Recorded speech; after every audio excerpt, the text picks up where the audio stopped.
இன்னைக்கு காலையில ஆதவ் அர்ஜுனா போயிட்டு அதில ஜாயின் பண்ண போறாரு. நேத்திலருந்தே செய்திகள் வர ஆரம்பிச்சிருச்சு. ஆனா, இன்னைக்கு காலையில சர்ப்ரைஸ் அப்படிங்கிறது சிடி நிர்மல்குமார் அப்படின்னு. இன்னொரு பக்கம் சொல்றாங்க, அஇஅதிமுகவும், தாவேகாவும் திமுகவ வீழ்த்துறதுக்கு கூட்டணி சேரலாம் அப்படின்னு ஒரு அரசியல் புரசலான செய்திகள் போயிட்டு இருக்கப்போ, இந்த நேரத்தில சிடி நிர்மல்குமார் அப்படிங்கிறவர் ஏன் அதிமுகலேருந்து போய் அங்க சேரணும்? நிர்மல் குமார எனக்கு எப்படி தெரியும் அப்படின்னா,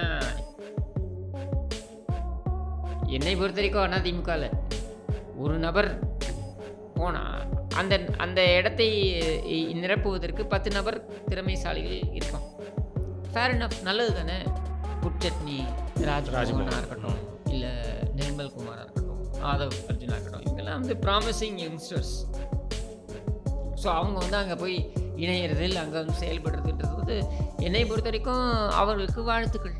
அவங்களோட இடத்த அவங்க பிடிச்சிக்கிட்டாங்க அப்படிங்கிறீங்க. So John Arockiasamy, Aadhav Arjuna, CT Nirmalkumar. So Vijay வந்து அவரோட அந்த அரசியல் இப்போதைக்கு அந்த பார்வை வந்து பார்த்திங்கன்னா, அந்த ஸ்ட்ராட்டஜி ஆளுங்க பக்கமே வந்து திரும்பி இருக்குது. இந்த மாதிரி நபர்களை தான் இப்போ ரீசெண்ட் டைம்ஸில் அவர் வந்து அட்ராக்ட் பண்ணிட்டு இருக்காரு.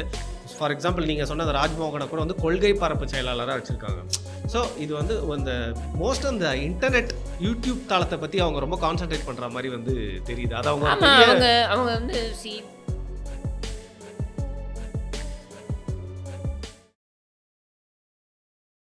வணக்கம் இடமலம் நேயர்களே.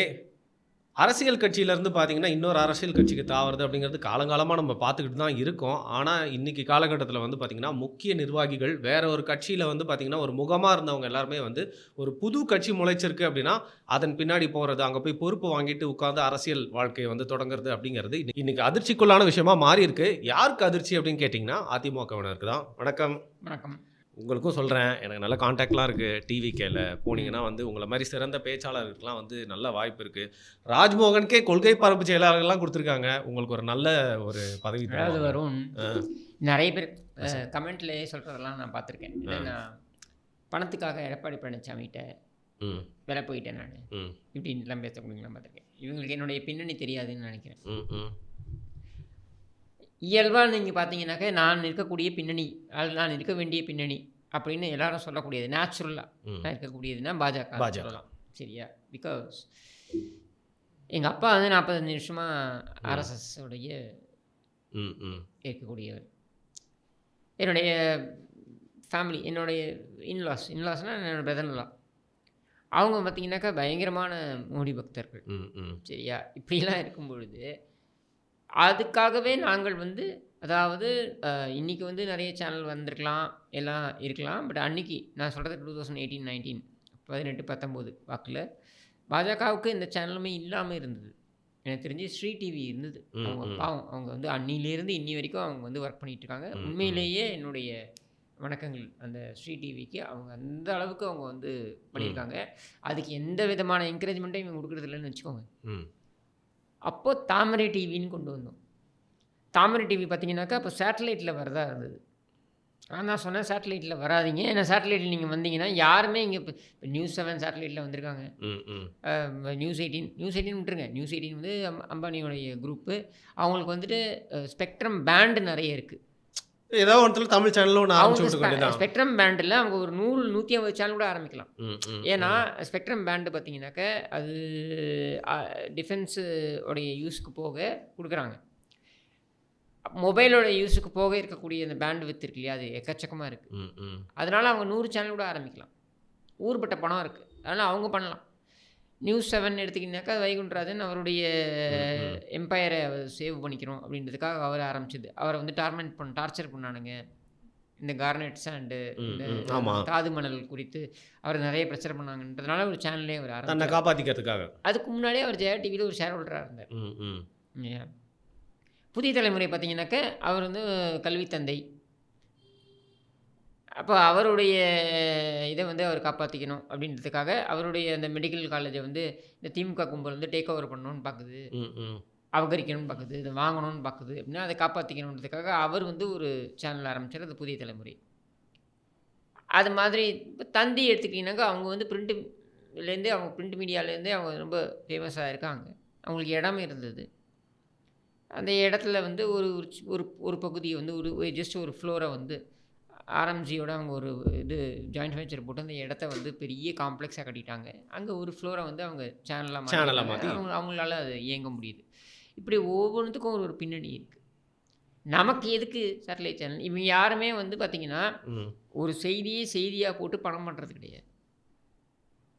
அரசியல் கட்சிகளோட டைப் பண்ணிக்கிட்டோ இல்லை எவனாவது கான்ட்ராக்ட் போடுறவனோட போட்டுக்கிட்டோ ஒரு செய்தியை போட்டு அதுக்கப்புறம் அதை கண்டினியூ பண்ணாமல் இருக்கிறதுக்கு பணம் கொடுன்னு கேட்டோ இப்படி தான் இவங்க வந்து பணம் பண்ணிக்கிட்டு இருக்காங்க. அதனால் நமக்கு நியூஸ் சேனல் சேட்டலைட்டே போக வேண்டாம் அப்படின்னு சொல்லி தாமரை டிவி யூடியூப் சேனலில் ஸ்டுடியோவே நான் செட் பண்ணேன்.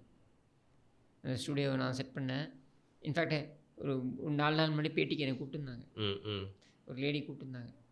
கூடும்போது சார் லொக்கேஷன் உங்களுக்கு அனுப்பி விட்டோமா அப்படின்னாங்க. எனக்கு நீங்கள் அனுப்பிக்கலாம் மேடம் லொக்கேஷன் அப்படின்னு. சரியா, அந்த ஆஃபீஸை நான் தான் செட் பண்ணேன். சரியா, எதுக்கு இது சொல்ல வரேன்னா, ரொம்ப comfort zone. I was a CEO of that particular channel dominate. அங்கேயே வந்து நான் அதை பண்ணியிருக்கலாம். நான் அதை விரும்பலை. ஏன்னா சேஃப் ஜோனில் அதுவும் என்னுடைய ஃபேமிலியோட இன்வெஸ்ட்மெண்ட் அதில் இருக்குது அப்படின்ற ஒரு நிலையில் ரொம்ப அழகாக நான் உட்காந்துட்டு போயிருக்கலாம். பணம் சம்பாதிக்கணுன்றது ரொம்ப ஈஸியாக சம்பாதிச்சுட்டு போகலாம். சரியா, இன்னும் இல்லை, பாலிமர் டிவிக்கே மட்டுமே வந்து அண்ணாமலை சம்மந்தப்பட்ட நியூஸ் கொடுக்கணுன்றதுக்காக 22 லட்ச ரூபாயில் 25 லட்ச ரூபா மாதம் கொடுக்குறாங்க. ஓகே, பாலிமர் டிவிக்கு மட்டுமே. சரியா, அப்படின்போது நான் வாங்க முடியாதா, பண்ண முடியாதா? இங்கே இருக்கிற பல யூடியூப் சேனல்கள் நிறைய காசு, தமிழா காசுக்கள் நிறைய காசு பண்ணுறாங்க. சரியா, அதெல்லாம் நம்ம பண்ணிட்டு போகிறது அது மேட்ரு கிடையாது. சரியா, என்னுடைய கம்ஃபர்ட் ஜோன் ஒன்று இருக்குல்ல. அப்போ எனக்கு இயல்பாக இருக்கக்கூடிய கம்ஃபர்ட் ஜோன் நான் பார்க்கும்பொழுது எனக்கு அதிமுக சரி அப்படி இருந்ததுனால நான் அதில் பயணிக்கிறேன். சரியா, இப்போ இதனால் வந்து எனக்கு வந்து எடப்பாடி பழனிசாமி காசு கொடுக்குறாரா, இல்லை எடப்பாடி பழனிசாமி வந்து நான் சொல்கிறத கேட்டு தான் அவர் செயல்படுறாருன்னா அதெல்லாம் முட்டாள்தனமான பேச்சு. நீங்கள் என்ன நினைக்கிறாங்கன்னு எனக்கு புரியல. இங்கே இருக்கிறவங்கலாம் யூடியூப்பில் 1 லட்சம் ஃபாலோவர்ஸ் ஒரு சப்ஸ்கிரைபர்ஸ் வச்சுருந்தா நம்ம சொல்கிறது தான் எடப்பாடி பழனிசாமி கேட்பாரா? இல்லைங்க, நான் சும்மா விளையாட்டு மட்டும் இல்லை, பல யூடியூபர்கள் யூடியூப்பில் பேசுகிறது நல்லா போகுதுன்றதுனால அவங்க சொல்கிறது தான் அரசியல் தலைவர்கள் கேட்குறாங்கன்ற ஒரு பில்டப்பை கொடுத்துட்டு சுற்றுவாங்க. அதெல்லாம் ஒன்றும் கிடையாது. அரசியல் தலைவர்கள் அவங்க சொல்கிறது, அவங்க செய்கிறது தான் அவங்க செய்வாங்க. சரியா, they know what they are doing. அது எதற்காக செய்கிறார்கள் என்றும் அவங்களுக்கு தெரியும். நாம் சொல்லி தான் அவங்க செய்கிறாங்கன்றதுலாம் ஒன்றும் கிடையாது. எனக்கு கம்ஃபர்ட் ஜோன். ஒரு கட்டத்தில் இந்த கூட்டணி இல்லை அப்போ இருக்கும். நான் சொல்கிறது வந்து என்டிஏ கூட்டணியில் அதிமுக இருக்கிற சமயத்தில் நான் வந்து 2வது முறை சிறைக்கு போகிறேன். போகும்போது அதிமுக எனக்கு துணை நிற்குது. அதிமுக எனக்கு துணை நின்று அதிமுகவால் தான் நான் சீக்கிரம் வெளியில் வரேன். அப்படி வரும்பொழுது ஒரு நிலைப்பாடை எடுக்க வேண்டிய ஒரு சூழல் ஏற்படுது. ஏன்னா அந்த சமயத்தில் பன்னீர்செல்வம் உடைய பிரச்சனை வரப்போகுது. அதாவது இந்த ஒற்றை தலைமை அப்படின்றத நோக்கி போக போகுதுன்ற நிலையில் அதையெல்லாம் புரிஞ்சுக்கிட்டு தான் அவங்க என்கிட்ட ஒன்று சொல்கிறாங்க. கிஷோர், உங்களுக்கு வந்து அந்த பக்கமும் டச் இருக்குது, இந்த பக்கமும் டச் இருக்குது. நீங்கள் அங்கே போகிறத பற்றி எங்களுக்கு ஒன்றும் பிரச்சனை கிடையாது. ஆனால் இங்கே இருக்க போகிறீங்கன்னா இங்கே தான் நீங்கள் முழுமையாக இருக்கணும். அங்கேயே இருந்து இங்கேயே இருக்கிறதுன்றது செட் ஆகாது. ஆற்றுல ஒரு கால். அப்போ நீங்கள் யூ கான் ரைட் 2 குதிரையில் சவாரி செய்ய முடியாது. அப்போ நீங்கள் ஏதாவது ஒரு முடிவெடுங்க அப்படின்னு சொல்லும்போது, நீங்கள் அங்கே போகிறதா இருந்தாலும் எனக்கு ஏன் அதிமுக ரொம்ப பிடிக்கும்னா, அவங்க என்ன சொல்கிறாங்க, நீங்கள் அங்கே போகிறதா இருந்தாலும் எங்களுக்கு will support you, will respect you. ஆனால் ஒன்று அங்கே இரு இல்லை அங்கே அப்படின்னும் போது நான் எடுத்த முடிவு 5 நிமிஷம் தான். நீங்கள் யோசிச்சுட்டு வாங்க. யோசிக்கிறதுக்கு ஒன்றுமே கிடையாது. யார்? எங்களோட எம்டி தான் சொன்னார். நியூஸியோட எம்டி தான் சொன்னார். இந்த மாதிரி நான் சொன்னேன், யோசிக்கிறதுக்கு ஒன்றுமே கிடையாது. நான் அதிமுகவோட தான். இல்லை 2 கருத்துக்களோ 2 இதுவோ கிடையாது. இன்ஃபேக்ட் இந்த படத்துக்காக நான் எடப்பாடி பழனிசாமிகிட்ட போகிறேன்னு சொல்கிறவங்களுக்கு நான் திருப்பி சொல்கிறேன், அதை விட அதிகமாக நான் சம்பாதித்திருக்க முடியும் இங்கே இருந்தால். பாஜகவோட இருந்து அண்ணாமலைக்கு ஜல்ரா அடிச்சிருந்தா அதை விட அதிகமாக சம்பாதிச்சிருக்க முடியும். ஏன்னா அத்தனை பேர் சம்பாதிச்சிருக்கான். யார் யார் சம்பாதிச்சான்றதை பட்டியலிட முடியும். அதெல்லாம் எனக்கு நம்ம அதுக்குள்ளே போக வேண்டிய அது ஒரு தனி வீடியோ. அவன் திறமை, அவன் தனி வீடியோன்றது அவன் திறமை, அவன் சம்பாதிச்சுட்டு போகிறான், அவனோட இஷ்டம். நமக்கு பிடிச்சதை பண்ணுறோன்னு ஒன்று இருக்குல்ல. சரி, மணி இஸ் ரிக்வயர்ட். ஒரு ஆஃபீஸை ரன் பண்ணுறதுக்கோ ஒரு ஆப்ரேஷனுக்கோ நமக்கு வந்து பணம் தேவைப்படுது. ஆனால் அதை விட அதிகமாக நமக்கு சாட்டிஸ்ஃபேக்ஷன் இருக்கும்ல. எனக்கு சாட்டிஸ்ஃபேக்ஷன் இங்கே தான் இருக்குது அப்படின்போது நான் இங்கே தான் இருக்க முடியும். அது ஏன் இஷ்டம், ஏன் விருப்பம். உனக்கு பிடிச்சிருக்குன்றதை நான் பண்ண முடியாது. இல்லைங்க. நான் உங்கள சும்மா வம்பிழுக்கிறதுக்காக கேட்டேன். ஆனா நான் என்னன்னா, இப்ப சிடி நிர்மல்குமார் அப்படிங்கிறவரு அதிமுகல ஐடி விங்ல வந்து பார்த்தீங்கன்னா, ஒரு முக்கிய பொறுப்புல இருந்தாரு. அவரும் வந்து அதிமுக ஐடி விங்க வந்து பார்த்தீங்கன்னா, ரொம்ப எஃபெக்டிவா இல்ல அப்படின்னா கூட அவரோட பங்க வந்து அவர் ஆடிட்டு இருந்தாரு. பட் சமீப காலங்கள்ல அவருக்கு சில அதிருப்திகள் ஏற்பட்டதா வந்து நாங்க நெறைய கேள்விப்பட்டோம். ஆனா இப்போ வந்து டிவிகேல போய் ஜாயின் பண்ணுவாருன்னு எதிர்பார்க்கல. இன்னைக்கு காலையில ஆதவ் அர்ஜுனா போயிட்டு அதில ஜாயின் பண்ண போறாரு. நேத்திலருந்தே செய்திகள் வர ஆரம்பிச்சுருச்சு. ஆனா இன்னைக்கு காலையில சர்ப்ரைஸ் அப்படிங்கிறது சிடி நிர்மல்குமார் அப்படிங்க. இன்னொரு பக்கம் சொல்றாங்க, அஇஅதிமுகவும், தவேகாவும் திமுகவ வீழ்த்துறதுக்கு கூட்டணி சேரலாம் அப்படின்னு ஒரு அரசியல் விமர்சனமான செய்திகள் போயிட்டு இருக்கப்போ, இந்த நேரத்தில சிடி நிர்மல்குமார் அப்படிங்கிறவரு ஏன் அதிமுகல வந்து போய் அங்க சேரணும்? சரி, நிர்மல்குமாரை எனக்கு எப்படி தெரியும் அப்படின்னா, எனக்கு வந்து டிடிவி தினகரனோட ஃபங்க்ஷன் பண்ணிகிட்டு இருக்க சமயத்தில், to be very honest with you, அந்த சமயத்தில் வெற்றிவேல் அண்ணன், மறைந்த பெரம்பூர் எம்எல்ஏ வெற்றிவேல் அண்ணன் வந்து கால் பண்ணுறாரு திடீர்னு. இவர் முன்னாடி நாள் வந்து தர்மயுத்தம் நடந்திருக்கு. அடுத்த நாள் காலையில், அதாவது பன்னீர்செல்வம் முன்னாடி நாள் தர்மயுத்தம் நடந்திருக்கு. அடுத்த நாள் காலையில் ஒரு எம்எல்ஏன்ட்டில் ஒரு தலைவராக போய் அங்கே போய் சேர்ந்துக்கிறாங்க. நீங்கள் ஓபிஎஸ் வீட்டுக்கு போயிட்டுருக்காங்க. நம்ம மதுசூதனம் போய் சேர்றாரு. இந்த மாதிரி எல்லாம் போய் ஒருத்தராக அங்கே போய் சேர்றாங்க. மைத்ரேயன், மதுசூதனன் இவங்கெல்லாம் போய் ஓபிஎஸ்ஸை போய் பார்த்து சந்திச்சு இது பண்ணுறாங்க. ஓபிஎஸ்க்கு மக்கள் மத்தியில் ஒரு மிகப்பெரிய ஒரு செல்வாக்கை ஏற்படுத்திக்கிட்டு இருக்காங்க. ஏன்னா அப்போ தான் ஜல்லிக்கட்டு முடிந்த அந்த சமயம் இதெல்லாம். அப்போ வெற்றிவேல் அண்ணன் என்னை கூப்பிட்டு, நீங்கள் போங்க, ஒரு முக்கியமான இடத்துக்கு போங்க, அங்கே வந்து ஒர்க் பண்ணிகிட்டு இருக்காங்க, ஒரு டீம் ஒர்க் பண்ணிகிட்டு இருக்காங்க, இந்த டீமோட நீங்கள் சேர்ந்து ஒர்க் பண்ணுங்கள். நிறைய நமக்கு எதிராக அவதூறுகளை பரப்பிக்கிட்டு இருக்காங்க. ஏன்னா இவங்கெல்லாம் கூவத்தூரில் இருக்காங்க. ஸோ நிறைய அவதூறுகளை பரப்பிக்கிட்டு இருக்காங்க, அதனால் நீங்கள் போங்க அப்படின்னும் பொழுது, அப்போ நான் போகிறேன் அந்த வேளாச்சேரியில் ஒரு அப்பார்ட்மெண்ட். அங்கே தான் அந்த டீம் ஒர்க் பண்ணிகிட்டு இருக்கு.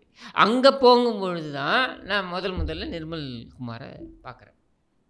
நல்லா மனுஷன். ஸோ அவர் ஆக்சுவலி அங்கே ஒர்க் பண்ணிகிட்டு இருந்தார். அந்த கோர் டீமில் அவர் இருந்தார். அங்கே இருந்து அவர் என்ன பண்ணாருன்னா, இந்த குழப்பம் நீடிச்சிருந்ததுனால அவர் வந்து பாஜகவில் இணைச்சிக்கிட்டார். பாஜகவிலே அவர் நிறைய ஒர்க் பண்ணியிருக்காரு, அதெல்லாம் இல்லைன்னா மறுக்க முடியாது. அவர் இன்னும் பார்த்தீங்கன்னாக்கா ஐடி விங்கை வந்து ரொம்ப அழகாக, அவர் அதில் எக்ஸ்பர்டைஸ் உள்ளவர், ரொம்ப அழகாக எடுத்துகிட்டு போனார். அதெல்லாம் ஒன்று திறமைசாலி, அதெல்லாம் ஒன்றும் மாற்றுக்கிறது கிடையாது. Is having is talent. ஏகப்பட்ட கேஸு அது இதுன்னு வந்தபொழுதும் அதெல்லாம் எதிர்கொண்டார். அந்த மாதிரியான ஒரு நபர் தான். அவரை 4-5 பேரை வச்சுக்கிட்டு வந்து அவமானப்படுத்தியது, அசிங்கமாக பேசியது, தரக்குறைவாக பேசியது, அண்ணாமலை பேசிய காரணத்தினால அவர் அங்கேருந்து வெளியேறினார். சரி. அப்படி வெளியேறியவர் அவர் வந்து அதிமுகவுக்கு வந்தார். அதிமுகவுக்கு வந்தபோது எனக்கு நல்ல பரிச்சயம். Been working together. ஸோ அதிமுகவிலேருந்து இன்றைக்கி வந்து அவர் தாவேக்காவுக்கு போகிறார் அப்படின்னா, அவருக்கு அங்கே பெட்டர் ப்ராஸ்பெக்ட் கிடைக்குது அப்படின்னு நினைக்கிறாரு போல இருக்குது. அதனால் நம்ம வாழ்த்தி அனுப்புவோம். என்னை பொறுத்த வரைக்கும் அதிமுகவில் ஒரு நபர் போனால் அந்த இடத்தை நிரப்புவதற்கு 10 நபர் திறமைசாலிகள் இருப்பான்.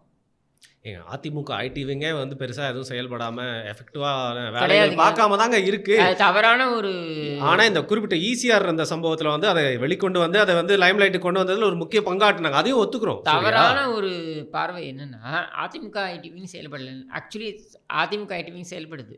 ஆனால் இங்கே பிரச்சனை என்னென்னா, பிரச்சனை அப்படின்றத விட நம்ம எப்படி புரிஞ்சுக்கணுன்னா, அதிமுக மற்ற ஐடிவிங் எப்படி இருக்குன்னா, ஒரு மாநில தலைமையிலேருந்து எல்லாருமே இருப்பாங்க. இங்கே அப்படி கிடையாது. எப்படி இருக்குன்னா, ஒரு மாவட்ட செயலாளர் இல்லை ஒரு முன்னாள் அமைச்சர், இவங்களோட ஐடிவிங்கிற சுறுசுறுப்பாக அந்த மாவட்டத்தில் இயங்கிட்டு இருக்கு. இப்போ உதாரணத்துக்கு நம்ம ஒரு புதுக்கோட்டை எடுத்துக்கோங்க. புதுக்கோட்டையில் விஜயபாஸ்கர் அவருடைய தலைமையில் மிகப்பெரிய ஒரு ஐடிவிங் இயங்கிட்டு இருக்கு. ஒரு 4000 பேர் ஒர்க் பண்ணிகிட்டு இருக்கான், ஐடிவிங்கில் இருக்கான், பொறுப்பில் இருக்கான். அவன் முழுக்க பார்த்தீங்கன்னா விஜயபாஸ்கர் ப்ரொஜெக்ட் பண்ணி அந்த மாவட்டம் சம்மந்தப்பட்ட விஷயங்களை தான் அவன் பேசிக்கிட்டு இருப்பான். விழுப்புரம் எடுத்துக்கிட்டிங்கனாக்கா ஒரு 4500 பேர் 4700 பேர் இருப்பாங்க, பொறுப்பில் இருப்பாங்க. இவங்க முழுக்க வந்து சிவிஎஸ்என்னுடைய இதை வந்து எடுத்து பேசிக்கிட்டு இருப்பாங்க. இப்படி ஒரு இடத்துலையும் இப்போ மதுரை எடுத்துக்கிட்டிங்கனாக்கா, இப்போ ஒன்றும் இல்லை, ராஜன் செல்லப்பாவுடைய அவங்களுடைய பகுதி எடுத்துக்கிட்டிங்கனாக்கா, அந்த தொகுதியில் கிட்டத்தட்ட ஒரு 6000 பேர் இருப்பான் ஐடிவிங்கில். அவன் அதை மட்டும் பேசிக்கிட்டு இருப்பான். ஸோ அந்த மாவட்டத்தோடு அவங்க சுருங்கிடுறாங்க. ஆனால் அந்த மாவட்டத்தில் அவங்க ஆக்டிவாக இருக்காங்க. மாநிலமாக ஆக்டிவாக அவங்க வரணும் அப்படின்றத நம்ம சொல்லக்கூடியது. பட் அது மாவட்டமாக இருக்கிறது பெட்டரா, மாநிலமாக இருக்கிறது பெட்டரா அப்படின்றது வந்து எங்கன்னா, அசம்பிளி எலெக்ஷன் வரும்பொழுது, இல்லை ஏன்னா அசம்பிளி எலெக்ஷன் தான் மெயினாக பார்ப்பாங்க அதிமுக. அப்படின்போது அசம்பிளி எலெக்ஷன் வரும்பொழுது அந்த மாவட்டத்தில் அந்த தொகுதியில் என்ன செயல்பாடுன்றதான் கூறாக பார்ப்பாங்க. ஓவரால் பர்செப்ஷன் அவங்க ரொம்ப அதிகமாக பார்க்க மாட்டாங்க. ஓவரால் பர்செப்ஷன் நீங்கள் 48 மணி நேரத்தில் மாற்றிக்கலாம். You can out source it. 48 மணி நேரத்தில் மாற்றிக்கலாம். ஆனால் மாவட்ட வாரியாக அந்த தொகுதியில் அந்த பகுதியில் அந்த ஆக்டிவிட்டி இருக்கு இல்லையா, அதை வந்து ரொம்ப இம்பார்ட்டண்ட். அதை அவங்க செய்கிறாங்கன்னு தான் நான் பார்க்குறேன். ஸோ அதனால் அப்படி கிடையாது. பட் ஐடி விங்கில் நிர்மலனுடைய கான்ட்ரிபியூஷன் இருந்திருக்கு, அதை நம்ம மறுக்க முடியாது. And we respect it. Okay, சிறந்த இந்த ஒர்க் பண்ணக்கூடியவர்ன்றீங்க, திறமைசாலி தான், திறமைசாலின்றீங்க. ஆனால் அவர் இழந்துட்டீங்கல்ல இப்போ டிவிகேன்ற ஒரு கட்சிக்கு. அவர் வந்து அவருடைய ஆம்பிஷனுக்காக அவர் போறாரு. ஓகே, சரியா? நீங்களே ராஜன் செல்லப்பா சொல்லியிருந்தீங்க, அவங்களுடைய மகன் வந்து பார்த்தீங்கன்னா ராஜ் சத்யன், அவருடைய டாமினன்ஸ் ரொம்ப அதிகமாக இருக்கிறதுனால தனக்கு ஒரு வேலை செய்யறதுக்கு இடம் இல்லைன்னு கிடையாது. அப்படிலாம் ஒன்றுமே. Raj Sathyan is very very very accommodative பர்சனாலிட்டிங்க. ஓகே, நான் வந்து இப்போலேருந்து ராஜ் சத்யனுக்கு வந்து டிடிவியோட ஃபங்க்ஷன் பண்ணும்போதுலேருந்து எனக்கு தெரியும், ரொம்ப அகாமடேட்டிவ் பர்சனாலிட்டி. அப்படிலாம் அவர் கிடையவே கிடையாது. சரியா? அது காரணம் கிடையாது. அவருக்கு அவரோட ஆம்பிஷன்ஸுக்கு இன்னும் பெட்டரான ப்ராஸ்பெக்ட் அங்கே கிடைக்கும்னு நினைக்கிறாரு. அவர் அங்கே போகிறார். இன்றைக்கி வந்து அவர் துணை பொதுச் செயலாளர் அப்படின்ற ஒரு பதவியை வந்து அவங்க கொடுத்துருக்காங்க. அப்படின்னும் பொழுது அவருக்கு அந்த ப்ராஸ்பெக்ட் கிடைக்குதுன்றதுனால அவர் போகிறார். அதிமுகவை பொறுத்த வரைக்கும் ஒருத்தர் போனார்னா ஒரு 110 பேர் அந்த இடத்த ஃபில் பண்ணுறதுக்கு இருக்க போகிறான். என்னன்னு சொல்கிறாங்க, அவருக்கு ஈக்குவலான எலிஜிபிலிட்டியை கொண்ட 10 பேர், தகுதியை கொண்ட 10 பேர் இருப்பான். இது வந்து கொஞ்சம் வலிக்கலை அப்படிங்கிற மாதிரி பேசுகிற மாதிரி இருக்குது. இப்போ சிடி நிலகுமார் போன மாதிரியே வந்து பல தலைவர்கள், முன்னாள் அமைச்சர்களும் வந்து எலெக்ஷன் நெருங்க போகிறதுக்கான வாய்ப்பு இருக்குது அப்படின்னு சொல்கிறாங்க. இதெல்லாம் நிறைய சொல்லிகிட்டே இருப்பாங்க. எண்ட் ஆஃப் த டே இவங்க போவாங்க, அவங்க போவாங்க, யார் போனாலும் போகலனாலும் இஷ்யூ இவ்வளோதான், ரொம்ப சிம்பிள். சரியா? ஒருத்தர் விலகினா அங்கே 10 பேர் வெயிட் பண்ணிகிட்டு இருக்கான் அந்த ரோலை ஃபில் பண்ணுறதுக்கு. அப்படின்றத நம்ம நல்லா புரிஞ்சுக்கணும். நோ படி இஸ் இன்டிஸ்பென்சிபிள். ஏங்க ஆனானப்பட்ட சசிகலா குடும்பத்தையே தள்ளி வைக்கும் பொழுது எதை பார்த்து நம்ம விளையாட முடியும்? சரி, அப்போ அதுக்கே நம்ம கவலைப்படல, அனாவசியமாக தள்ளி வைக்கிறோம். ஓபிஎஸ் இன்னி வரைக்கும் கதறிக்கிட்டு இருக்காரு. போயா நீ பலாப்பழத்தை வச்சு என்ன வேணாலும் பண்ணிக்க முடியாதுன்னு சொல்கிறோம். ஏன் தினகரன் வந்து நாங்கள் ஓட்டை பிரிச்சுடுவோம், நாங்கள் அதை பண்ணிவிடுவோம், இதை நீ என்ன வேணாலும் பண்ணிக்க, ஓட்டை பிரி, என்ன வேணாலும் பண்ணிக்க, முடியாதுன்னா முடியாது. ஏன்னா உங்களுடைய பிரச்சனை இந்த கட்சியை பாதிக்கும். எலெக்ஷனில் ஜெயிக்கிறது மட்டும் கிடையாது, இந்த கட்சியை கன்சாலிடேட் பண்ணி கொண்டு போகணும். அடுத்த ஜென்ரேஷனுக்கு இந்த கட்சியை விட்டுட்டு போகணும். அப்படின்னா இந்த குடும்ப ஆதிக்கம், இந்த மாதிரியான விஷக்கிருமிகள் இன்னொரு கட்சிக்கு வந்து விசுவாசத்தை காண்பித்து கொண்டு அங்கே போய் ஜின்னு இப்போ பன்னீர்செல்வம் பண்ணுறாரு பாருங்கள். அங்கே போய் அவன்கிட்ட போய் நம்ம கூழக்கம்படு போட்டுக்கிட்டு, அவன் எவனோ கொடுத்தா மட்டும் வந்தான்னா அவன்கிட்ட போய் கூழக்கம்படு போட்டுக்கிட்டு இங்கே இந்த கட்சியை இடமான வைக்கிறது, இந்த கதையெல்லாம் இங்கே நடக்காது. அதிமுகவை பொறுத்த வரைக்கும் இங்கே ஒற்றை தலைமை தான், அது எடப்பாடி பழனிசாமி அவர்கள் தான். அந்த தலைமையை ஏற்றுக்கொள்ளக்கூடியவர்களுக்கு இங்கே இடம் உண்டு, அவ்வளவுதான். நாங்கள் தேர்தலில் ஜெயிக்கலை, அதெல்லாம் நாங்கள் பார்த்துக்குறோம். உங்களுக்கு என்ன பிரச்சனை? சரி, இப்போது இன்னொரு முக்கியமான விஷயம், திமுகவோட ஸ்ட்ராட்டஜி டீமில் ஒர்க் பண்ணவர் ஆதவ அர்ஜுனன், அதுக்கப்புறம் ஒரு வசதி படைத்த குடும்பத்துக்கு வந்து மருமகனாக மாறுறாரு. அதுக்கப்புறம் வந்து பார்த்திங்கன்னா விடுதலை சிறுத்தைகள் ட்ராவல் பண்ணுறாரு, மாநாடு நடத்துகிறாரு, விடுதலை சிறுத்தைகளோட அவங்க தான் ஆட்சிக்கு வரணுன்ற திருமாவளவனுக்காகலாம் பேசுகிறாரு. அதுக்கப்புறம் ஒரு புக்கு வெளியீட்டு விழா, அந்த ட்ராமா தெரியும். அதுக்கப்புறம் இன்றைக்கி டிவிகேல வந்து இணைஞ்சிருக்காரு. அவருக்கும் ஒரு முக்கியமான பதவி வந்து கொடுக்கப்படுது. ஸோ இப்போ ஒரு பக்கம் விஜய் பக்கம் வந்து பலம் சேர்ந்த நபர்கள்லாம் சேர்றாங்க அப்படின்னு பார்க்கலாம். இன்னொன்று, விஜய் இன்னைக்கு மாற்று அரசியல்னு சொல்லிட்டு மற்ற கட்சியிலேருந்து வந்து பார்த்திங்கன்னா அங்கே பிரச்சனை இருக்கவங்க, அங்கே திருப்தி இல்லாமல் இருக்கவங்க, தங்களுக்காக ஒரு ஆதாயம் சேர்த்துக்கிறவங்க, இந்த மாதிரி ஆளுங்களை தானே கூப்பிட்டுக்கிட்டாரு. இன்றைக்கி விஜய் அந்த கட்சியில் சேர்த்துக்கிட்டாரு அப்படின்னா கூட இந்த ஆதவ் அர்ஜுனன் ரெட்டி அப்படிங்கிறவர் அவரால் நிறைய செலவு பண்ண முடியும், அந்த ஒரு ஸ்டேச்சரில் இருக்கார். அவர் தனக்கு மட்டுமே காசு போனால் வந்து சரிப்பட்டு வராது, கட்சியை நடத்த முடியாது. அதனால் ஆதவ் அர்ஜுனன்ற பர்சனாலிட்டி கூட சேர்த்துக்கிறாருன்னு சொன்னாங்க. அர்ஜுனாவை அப்படியே நம்ம கடந்து போக முடியாது. ஆதவ அர்ஜுனாவை பொறுத்திருக்கேன் 2014 அவருடைய கூற்றுப்படியே நான் வருவோம். நம்ம வெளியில இருந்துலாம் ரெஃபரன்ஸ் எடுக்க வேண்டிய அவசியம் கிடையாது. அவருடைய கூற்றுப்படியே நம்ம வருவோம். அவருடைய கூற்றுப்படியே 2014 அவர் வந்துட்டு ஸ்டாலினே அவரை ஃபோன் பண்ணி கூப்பிட்டாரு அப்படின்னு அவர் சொல்கிறாரு. உண்மையும் கூடாது.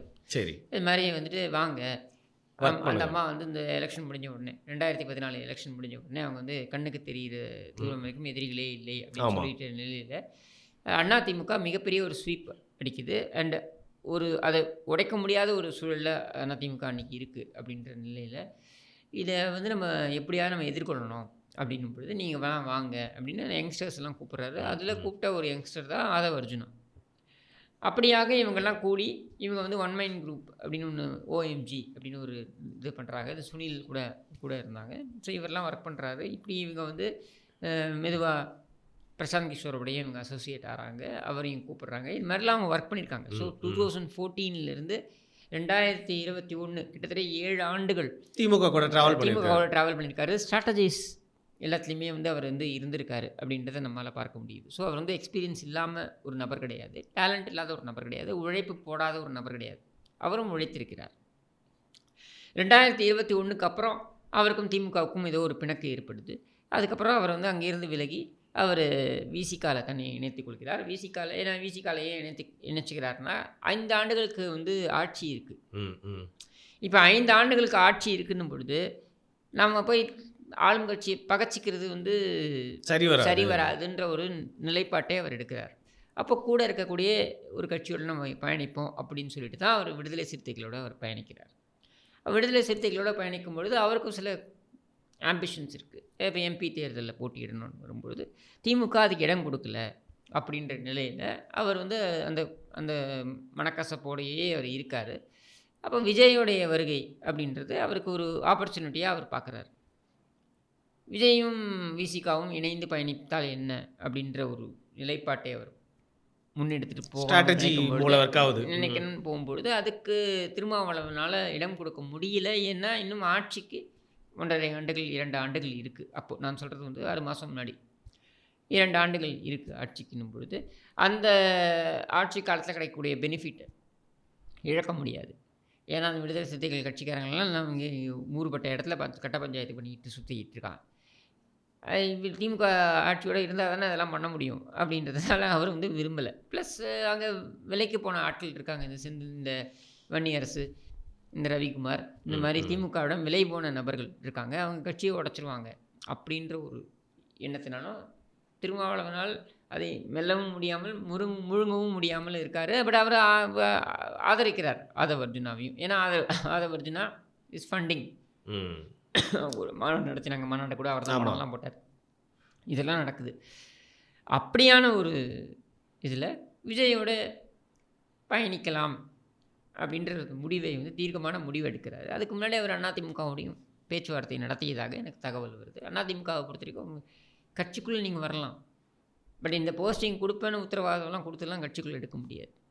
அப்படி வழக்கமே கிடையாது. ஏன்னா கட்சியில் எவ்வளோ பேர் இருக்காங்க, இந்த வெளியே எடுப்பீங்க. அதனால் நீ வா, அதுக்கப்புறம் நம்ம யோசித்து நம்ம போஸ்டிங் கொடுக்குறது எப்படின்றத பார்க்கலாம். அப்படி கட்சிக்குள்ளே நீ அசிமுலேட் ஆகணும். இல்லை அது ஆகாமல் நீ இப்படி டிமாண்ட் பண்ணிடலாம், அது ஒர்க் அவுட் ஆகாது. அதிமுக இதுவும் நடந்திருக்கு பின்னணியில். இல்லை ஏதோ நடந்திருக்குன்றத விட அது ஒர்க் அவுட் ஆகாது. அப்படின்னும் பொழுது அவர் விஜயோட அவர் இது பண்ணுறாரு. And Vijay is decided make use of fair enough, நல்லது தானே. புட்சட்னி ராஜ்மோகனாக இருக்கட்டும், இல்லை நிர்மல் குமாராக இருக்கட்டும், ஆதவ் அர்ஜுனாக இருக்கட்டும், இவங்கெல்லாம் ப்ராமிசிங் யங்ஸ்டர்ஸ். ஸோ அவங்க அங்கே போய் இணையிறதில் அங்கே செயல்படுறதுன்றது என்னை பொறுத்த வரைக்கும் அவர்களுக்கு வாழ்த்துக்கள். அவங்களோட இடத்த அவங்க பிடிச்சிக்கிட்டாங்க அப்படிங்கிறீங்க. So John Arockiasamy, Aadhav Arjuna, CT Nirmalkumar. So Vijay அவரோட அந்த அரசியல் இப்போதைக்கு அந்த பார்வை பார்த்திங்கன்னா அந்த ஸ்ட்ராட்டஜி ஆளுங்க பக்கமே திரும்பி இருக்குது. இந்த மாதிரி நபர்கள் தான் இப்போ ரீசெண்ட் டைம்ஸில் அவர் அட்ராக்ட் பண்ணிகிட்டு இருக்காரு. ஃபார் எக்ஸாம்பிள் நீங்கள் சொன்ன அந்த ராஜ்மோகனை கூட கொள்கை பரப்பு செயலாளராக வச்சுருக்காங்க. ஸோ இது அந்த மோஸ்ட் அந்த இன்டர்நெட் யூடியூப் தளத்தை பற்றி அவங்க ரொம்ப கான்சன்ட்ரேட் பண்ணுற மாதிரி தெரியுது. அது அவங்க நார்மலாகவே கட்டமைப்பு ஏற்படுத்துவதற்கு நேரம் ஆகும்ன்ற நிலையில் இன்னும் 1.5 ஆண்டுகள் கூட இல்லை எனக்கு தெரிந்து. இன்னும் சரியாக இதே டைம் நெக்ஸ்ட் இயர் நம்ம எலெக்ஷன் ஃபீவரில் இருப்போம். விச் மீன்ஸ் எனக்கு தெரிந்து ஒரு 11 மாதங்கள் தான் அவ்வளோதான் இருக்குது. ஆர் இன்னும் சரியாக சொன்னால் 10 மாதங்கள் தான் எஃபெக்டிவாக வேலை செய்கிறதுக்கு இருக்குது. இந்த 10 மாதங்களை நீ எப்படி கட்டமைப்பை ஏற்படுத்துவேன்? அவங்க தேர்தலை எதிர்கொண்டு ஆக வேண்டும். நீங்கள் இடைத்தேர்தலில் நீங்கள் வெளில வந்துடலாம், பட் பொது தேர்தலில் நீங்கள் எதிர்கொண்டு தானே ஆகணும். அப்படின்னும் பொழுது உங்களுக்கு இன்னும் 10 மாதங்கள் தான் இருக்குது. இந்த 10 மாதங்களில் நீங்கள் இம்பேக்டை க்ரியேட் பண்ணணும்னா அவங்க நம்பி இருக்கக்கூடிய ஒரே விஷயம் சோஷியல் மீடியாவிலேருந்து அவங்க ஏற்படுத்தக்கூடிய தாக்கம், ப்ளஸ் விஜய்க்கு இருக்கக்கூடிய அந்த ஸ்டார் வேல்யூ, இது ரெண்டும் தான் அவங்க நம்பி தான் இறங்குறாங்க. கட்டமைப்பு கிடையாது. கட்டமைப்பை ஏற்படுத்தவும் முடியாது, அவ்வளோ சீக்கிரம் ஏற்படுத்த முடியாது, டைம் எடுக்கும். அதை விஜயே ஏற்றுக்கிறார். விஜயே அவருடைய மாநாடு பேச்சில் பார்த்தீங்கன்னாக்கா அவர் என்ன சொல்கிறார், எங்களுடைய கட்சி ஒரு குழந்தை இப்பொழுது தான் பேபி ஸ்டெப்ஸ் எடுத்து வைக்குது அப்படின்றத அவரும் ஏற்றுக்கிறார். ஸோ விச் மீன்ஸ் அவருக்கு உடனே இன்ஸ்டன்ட் ரிலீஃப் எங்கேருந்து வரும் அப்படின்னா சோஷியல் மீடியாலையும் தாக்கம் ஏற்படுத்துவதா. அதில் அவர் வந்து நிர்மல்குமாரை ஹையர் பண்ணது அப்படின்றது வந்து, அவர் ஹையர் பண்ணதுன்றதை விட நிர்மல்குமாரை வந்து சேர்த்துக்கிட்டது அப்படின்றது நல்ல மூவ் தான். அதை இல்லை நம்ம மறுக்க முடியாது. சரி. அதே மாதிரி ஆதவ் அர்ஜுனும் வந்து நல்ல அடிஷன், வேல்யூ அடிஷன். ராஜ்மோகன் நல்ல வேல்யூ அடிஷன். பிகாஸ் ராஜ்மோகன் நீங்கள் சொல்கிற மாதிரி அவர் பெரிய அரசியல் புரிதல்லாம் இருக்கா மாதிரி நான் நம்பலை. பட் பேச்சு திறமை உள்ளவர். பேச்சு திறமை உள்ளவர். பெரிய அரசியல் புரிதல்லாம் இருக்கா மாதிரி நான் நம்பலை. பட் ஒரு விஷயத்தை டெலிவர் பண்ணக்கூடிய கெப்பாசிட்டி இருக்கக்கூடியவர். லியோ மணி இருக்கார். பட் லியோ மணி பாவம் இப்போ தான் கற்றுக்கிறாரு. அவருக்கு முடிஞ்ச அளவுக்கு அந்த மீடியாவில் போய் பேசுகிறப்போ இப்போ தான் கற்றுக்கிறாரு. கொஞ்சம் தடுமாறுறாரு. ஈஸியாக அவரை கார்னர் தூக்கி சாப்பிட்றாங்க. ஈஸியாக கார்னர் பண்ணிடலாம் அவரை. அப்படி பார்க்கும் பொழுது இப்போ ராஜ்மோகன் வந்து கேன் டெலிவர். ஒரு விஷயத்தை நீங்கள் கொடுத்தீங்கன்னா அதை எடுத்து டெலிவர் பண்ணக்கூடிய டேலண்ட் கொண்டவர். ஆனால் அரசியல் புரிதல்லாம் ஒன்றும் பெருசாக கிடையாது. ஏன்னா நான் இன்ட்ராக்டட் ஒன்ஸ் ஆர் ட்வைஸ் நான் அவரோட இன்ட்ராக்ட் பண்ணியிருக்கேன். ஒரு ப்ரோக்ராமில் நான் அவரோட சேர்ந்து பண்ணியிருக்கேன். அங்கேயே எனக்கு புரிஞ்சது மேம்போக்காக பார்க்கக்கூடியவர்கள். இவங்கெல்லாம் அரசியலை வந்து ஆழமாக இருந்து சிந்திக்கக்கூடியவர்கள் கிடையாது. பட் இனிமேல் அவர்கள் ஆழமாக சிந்திப்பார்கள் அப்படின்னு நம்புகிறேன். So every one has to start summer. So இந்த மாதிரி வந்து ஒரு தொடக்கம் ஏற்பட்டிருக்கு. எந்த அளவுக்கு வந்து இப்போ டிவிகே அப்படிங்கிற கட்சிக்கு வந்து அது வந்து அட்வான்டேஜாக இருக்கும். மற்ற கட்சிகள்லேருந்து இந்த மாதிரி வந்து பல பேர் போயிட்டு தவைக்கால இணைவாங்களா அப்படிங்கிறத பொறுத்திருந்து பார்ப்போம். மிக்க நன்றி.